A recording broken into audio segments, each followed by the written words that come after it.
Molo Sanbonani, hello, how's it? Good evening.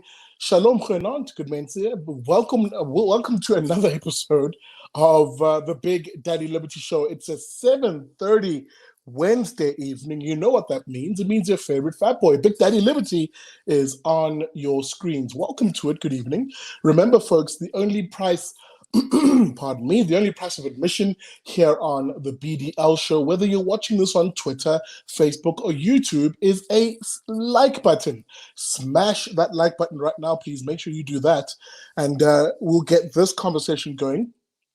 The conversation, you're probably wondering, is between who and who? Well, it's between Terence Corrigan from the Institute of Race Relations and moi tonight. So it's going to be just the two of us.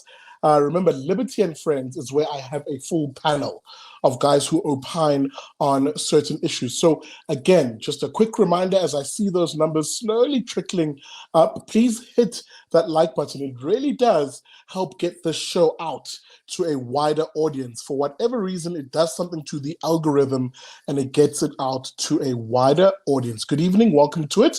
I see you guys entering the chat box. Restevo Tate, Mistley, Shale, Jonathan, Tertia, I see you guys. Larsalis, shout out to you. Larsalis, of course, one of my moderators on YouTube. Good evening, welcome to it. This is the Big Daddy Liberty Show. Tonight on the BDL show, we unpack an issue which you guys know I've been fighting against for quite a while. A bad idea. I shouldn't call it an issue, but rather a bad idea which I've been pushing against or pushing, pardon me, I'm trapped by my own sentence construction here. A bad idea being pushed by politicians, which I've been fighting against. And what is this idea, Big Daddy Liberty? What are you referring to? Well, it's expropriation without compensation. Simply put, the idea that a politician can give themselves the power via the state to take something from you and not compensate you for it, i.e. to steal, basically, from you. And politicians in this country for a very long time have been mulling this idea in the context, of course, of land reform, to be able to give themselves via the state the power to be able to take land from one grouping or individual and not compensating them after having done that. That was the idea that was floated around, of course, by parties such as the African National Congress, the ANC, and of course the economic freedom fighters, the red and tooth and claw communist party that they are, have been floating these ideas around, chasing in the meantime investors away, because no one wants to invest in a society or a country where politicians via the state have those sort of powers and basically would have them in an unchecked manner. So tonight we have that conversation as we maybe even pop the champagne or the bubbly, because the idea itself, insofar as this being a battle of ideas, has been resoundingly defeated in Parliament. Again, what are you talking about, Big Daddy Liberty? And why do you seem so happy? Well, just this week in Parliament, the ANC brought its motion eventually to the House, which is to amend, to change, to tweak Section 25 of the Constitution. Now, Section 25 is that section that deals with our property rights, our ability as South Africans to say, hey, I own this. This is mine. Whether it's a piece of land, I put a fence around it, it's mine, or a home, or a car, your wallet, or even the very cash in your wallet. Section 25 of the Constitution protects that right for you to be able to say, this is mine. And it's that very section which came effectively under assault by the politicians who sought to amend it, to be able to include a provision that they can take something from you without compensating you. That provision, or rather that amendment, the attempt to amend it, the attempt to change it, was defeated in Parliament this week. Pop the champagne, get the caviar out for those of you who do caviar, and definitely celebrate, because hey, especially for the Christian community, that is an early Christmas present for you right there. But hey, speaking about someone who can unpack this issue with much more detail, and someone who I'm hoping also shares my excitement, is Terence Corrigan from the Institute of Race Relations. There he is on screen. Terence, good evening and welcome to the Big Daddy Liberty Show. Hi, Sutle. How are you doing? Brother, I'm happy. I'm very happy, as you can tell and possibly hear in my voice, because it really is one of those moments, Terence, where, especially for guys like you, you've been fighting the hard slog on this one. Yeah, no, look, this was a great day. This was a good thing, and we don't have too many of those. So you know, I actually sent a WhatsApp to a few private acquaintances of mine, and I said, this is probably one of the best days of my career. Since January 2018, this has basically been my job. I've been making the case for property rights, and I've been making the case against EWC. That being said, this is one of those things that's complicated. What we had yesterday was the failure to muster a two-thirds majority in Parliament to push forward the amendment of Section 25 of the Constitution. Now, understand this like one of those Greek temples. You know, you've got your frieze on top and you've got your pillars. This is one of those pillars. There's about sort of four of them. This has been one that has attracted a great deal of attention. And I think for reasons that are both pragmatic and symbolic. In a pragmatic way, what this would have done is not so much change the law or the administrative ability of the state to act right now, but it would have given the state a constitutional latitude that it's questionable that it doesn't have now. It's been said, and I think there is some truth to this, that the formulation of the Constitution is just and equitable compensation, and it is possible in certain individual instances where one might be able to say that for this particular piece of property, a figure of nil compensation may be just and equitable. But I think here you are talking about very specific examples. If you think of like abandoned buildings, if you're thinking of slumlords that haven't paid their rates in years, that's the sort of issue where that might come in. Or apparently in the Western Cape there was a stretch of land that had been strip mined beyond any sort of use, and then they would sort of trying to sell it to the state. Those are issues where something like this might come into play. What this was likely to do was to sort of extend that. Now, this has been in the works since about 2007, 2008. One of the sort of antecedents is that South Africa requires an updated expropriation legislation. Now, it is a matter of fact that pretty much every country has the capacity to expropriate under particular circumstances. That's not particularly contentious. But if we go back to that expropriation bill, as I say, I think it was about 2007 or 2008. What these have sought to do is not to update the mechanisms for expropriation, but to expand the latitude of the state to engage in it. This is very important to sort of cauterize the role of courts, for instance. Now, something else crept in during the Zuma era, and that is the idea of custodianship. The idea that you don't really get to own this. That land land in particular will become like water or mineral rights, in that it's something that that will essentially be vested in the state on behalf of the people of South Africa. Now, in 2013, there was a court case about mineral rights, and the Constitutional Court held in the facts of this case that expropriation is a two-step process. You take from one person, you have to pass it on to someone else.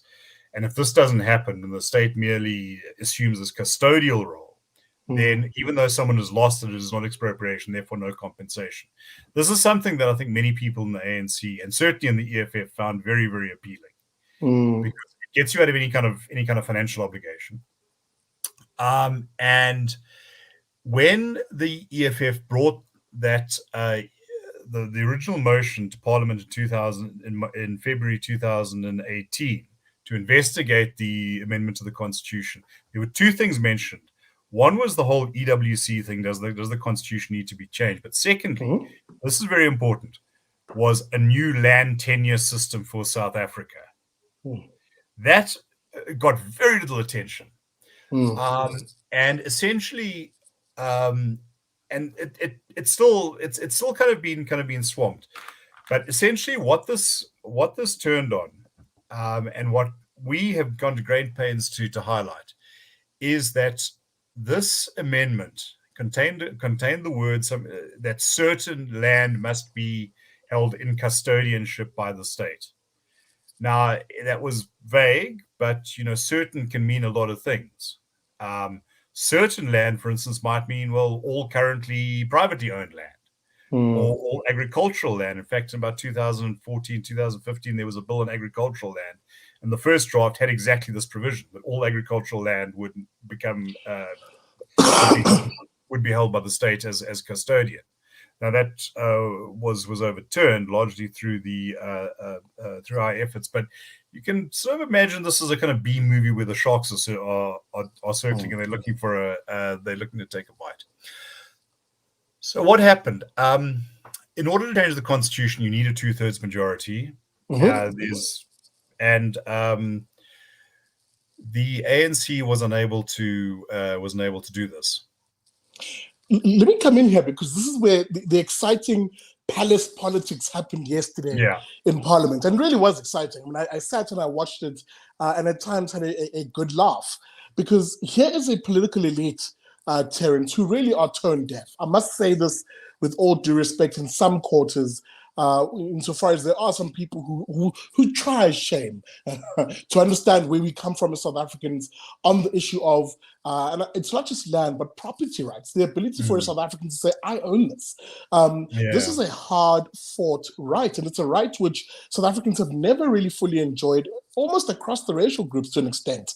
From our colonial days right through to our apartheid days, and of course throughout, to today's dispensation, democratic dispensation. So it's a right which actually resonates at a personal level for people. And this is what I think parties like the ANC and EFF didn't understand. But let me be precise. So in yesterday's little toing and froing in the House, there's two major debates that sort of played out last night. One, of course, is the tension between the ANC and the EFF, with the ANC trying to out-left the EFF by saying, well, if you don't support this particular constitutional amendment, dear EFF, then you're no different to the DA and the Freedom Front Plus. You're just another right-wing organization. They tried to paint, of course, the picture around that. Now, I want you to unpack that for me, Terence. Why was the ANC saying this about the EFF? And also, why was the EFF backing out of supporting this particular amendment? Doesn't this amendment say exactly what they want, which is the state being able to pay nil for land? Well, okay. I think that for the EFF has largely positioned itself as a protest party. Yeah. It's not a party that has shown particular interest in actually governing or taking responsibility. And they got one mayor, but apparently she's now resigned. And I think what you talked about out-lefting. You have in the ANC you have a political formation which essentially never fully outgrew the Cold War. Every day is, May the 1st in East Germany in 1960. Now the EFF kind of, in a sense, called its rhetorical bluff. They walked out and said, "Well, UK, we're taking that mantle and we're the real deal." This as the Chinese kind of stopped being communists and became sort of fascist state capitalists, and even the Cubans are now talking about private property rights. I think for the EFF it was largely a case of they needed to get this exactly on their own terms, because that is kind of the way they position themselves, and for them it was custodianship all the way. Nothing else would do. And of course, that opens the door for all sorts of shenanigans and, well, I'm just going to say, the VBSing of the economy. Now, for the ANC, I think it's a bit more complex. I think that, while there certainly is a party who are in favor of this increased state latitude, I have picked up over the last couple of years that there are voices in the ANC that are very skeptical of going down this custodial route, at least, particularly openly. I think what they wanted was latitude. So yes, we can look at maybe grabbing all agricultural land, all privately owned land, or whatever. But they know that for their own constituency, this actually doesn't sound very good. There's a mountain of evidence that South Africans actually want to own their stuff, and the challenge is how we bring people who have hitherto been excluded into a property owning economy. And this is why, when I get people saying, well, why are you opposed to land reform? I say, you can go through everything I've written going back to the 1990s. I've never said I'm opposed to land reform. In fact, I'm very much in favor.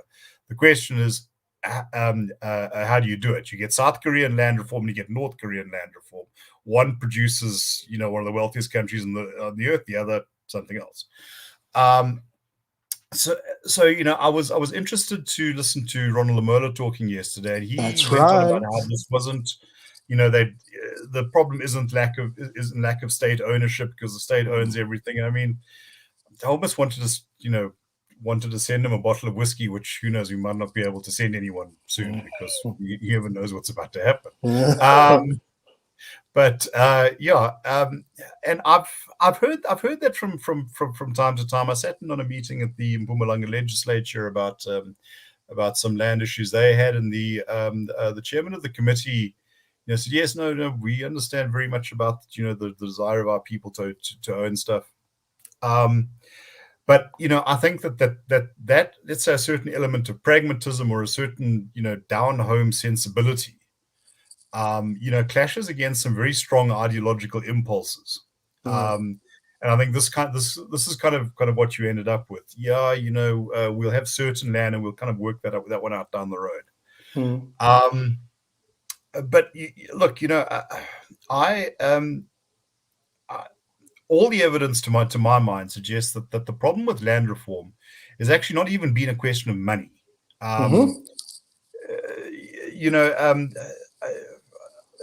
Admitting that one can probably do more if one has more money. Just look at the way that things have gone. I mean, there was that notorious Mala case where they blew almost the entire restitution budget for a year, and I understand the reason for that was that when the state was challenged, they were too embarrassed to go to court because their own research was so weak. I've heard that at the commission that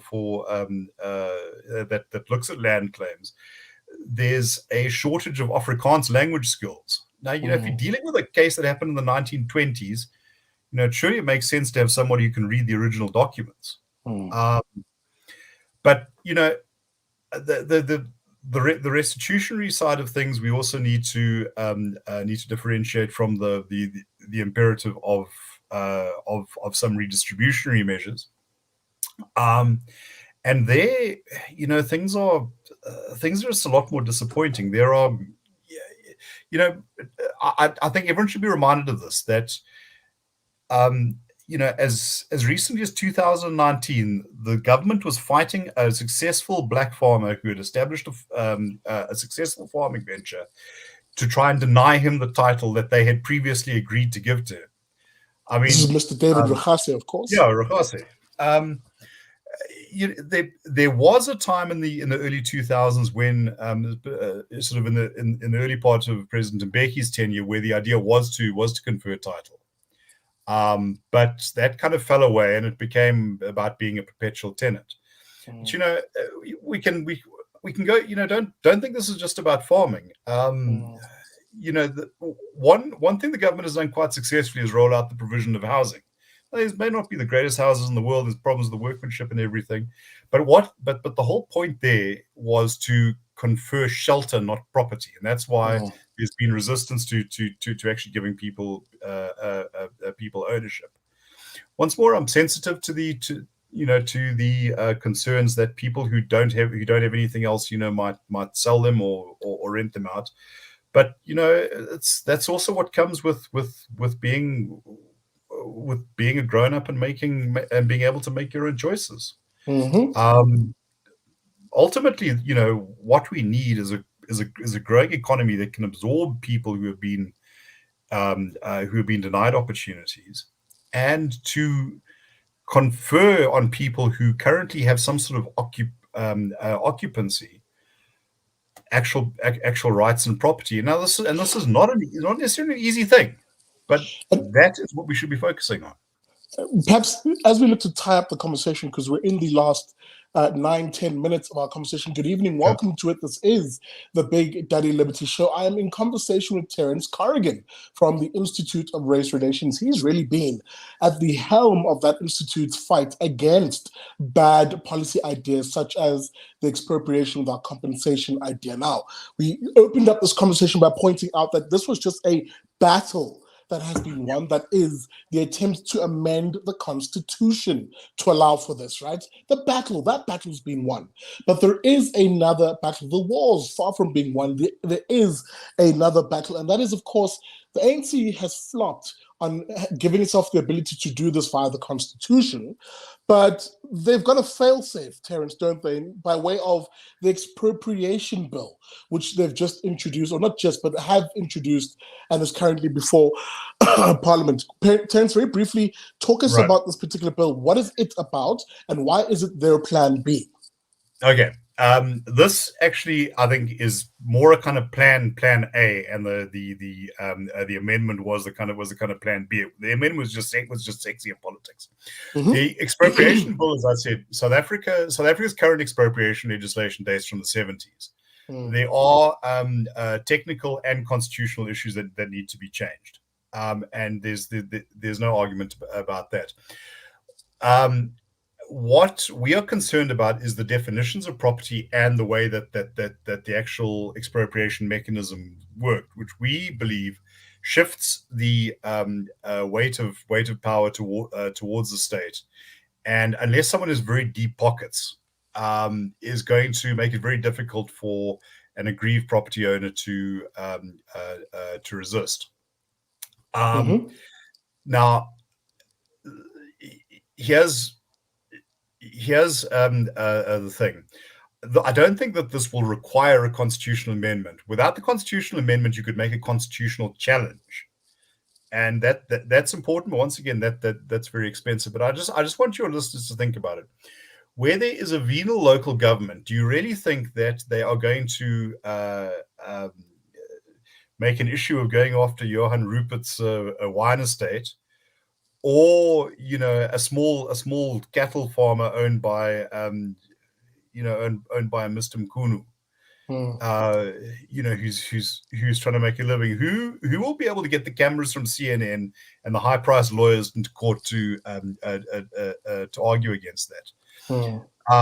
In fact, the abuses that we have seen in the land reform system do not generally hit white commercial farmers.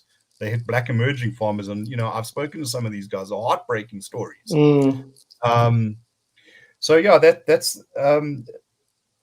where we are. If this law goes through, I think that we'll have two things. First of all, it will not apply to land on its own, but secondly, it's as I say, it structures things, and it also would make this custodial thing possible, in that it defines expropriation in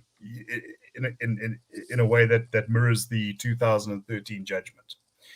That judgment is not the court was very clear. This is relevant only to the facts before them, but it's something that has got a lot of people sort of doing hand motions. So yeah, that is likely to be the next fight. I think that we could well see the Constitution coming back under assault. It's a complex system. Look, as we look to taper off the conversation, because I think people listening to this are thinking, okay, cool, we've won, quote unquote, won round one or the first battle. And of course, as I said, there is another battle. And by the way, these battles happen in the context of numerous battle fronts, if you will, of bad ideas. People need to remember that, expropriation without compensation and the expropriation bill is but one way of theft that the government has been proposing it wants to give itself as politicians the power to do. Another is a form of expropriation within the healthcare sector, right? So the NHI, for example, there's many of battles, so to speak, that we're waging in this regard. But as we are in the final 4 minutes of the conversation and speaking about that, guys, get my likes up. I see you guys are entering and you're watching the show. Welcome to it, but get my likes up. We're in the last 5 minutes of the show, and we're in chats in conversation with Terence Corrigan. Terence, I want you to talk us through, as South Africans who are watching this, who are listening to this, as I like to describe us, the people who watch the show, at least, as a faith, flag, family, and freedom type South Africa.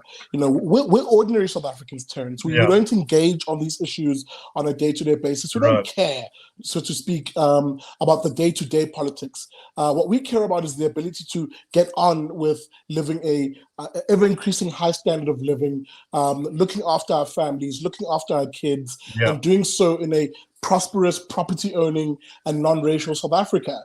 How does EWC affect that goal, and how do we fight it, Terence? Bring us in, take us into confidence. How do we fight this? How do we join your organization, for example, in pushing back? Well, if you go to our website rr.org.za, you can message us if you'd like to. If you'd like to support us, our website, The Daily Friend, we put our information on. Look, we're a think tank. We engage with ideas, and sort of spreading those messages around and challenging prevailing narratives. Especially when it's with well-meaning people who see a certain logic to this, but we have so much inequality. Surely, if we just took it and redistributed it, things would be better. Well, understand that these things are not happening within a perfect world. Look, you mentioned just want to get on with our lives. A childhood friend of mine is now a long-time resident of Canada, and I sent him a message off the cuff asking what he thought of their election, and he said, "Oh, Canadian politics is boring." And I said, "It's a privilege to live in a country with boring politics." Truly, we would like our politics, I think, to be a lot more boring than it is, and I think that that will come from ordinary, sensible people doing ordinary, sensible things.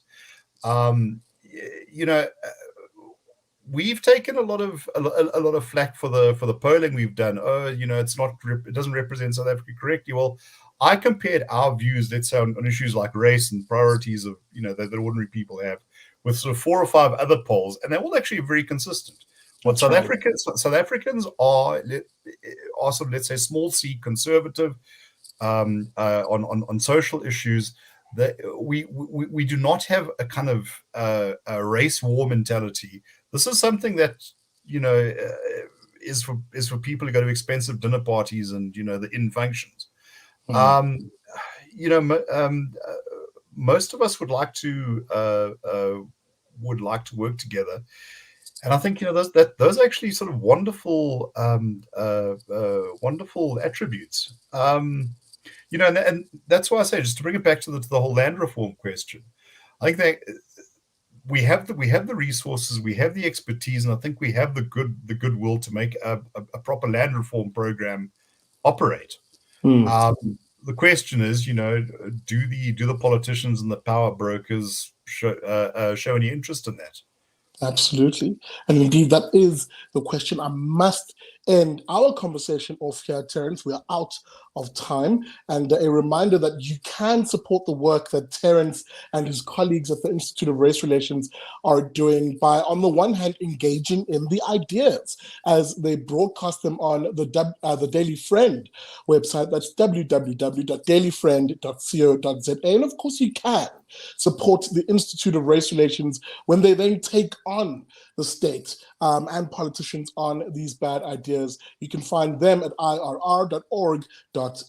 Terence, thank you very much for having joined us. That's Terence Corrigan from the IRR. And thank you for watching. I, for one, am definitely going to keep the fight up. You guys know me.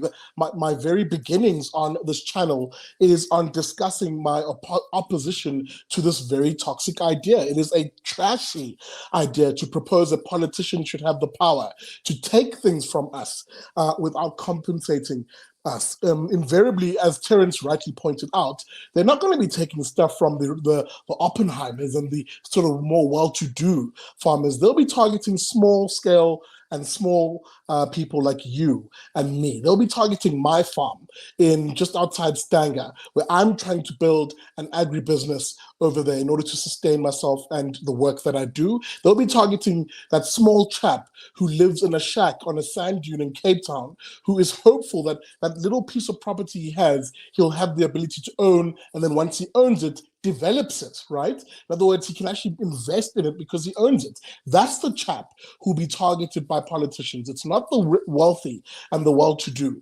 So I really appreciate Terence's time on this topic. I will continue fighting this issue. You will see me travel across this country. You'll see me pop up in your small dorpy holding a sign or talking to people in various communities on these particular issues and warning them against trusting politicians and trusting commies. Do not trust and never trust a commie, as I always say. With that being said, a big thank you to Terence Corrigan, a big thank you to you for watching. If you want to support the show, remember all of that information is in the descriptor of this video. And yes, thank you guys for the comments. I did see them. I will read through them as I end the show. Hit that like button on the way out. And remember, as I end the show, and as I always say at the end of every show, never trust a commie.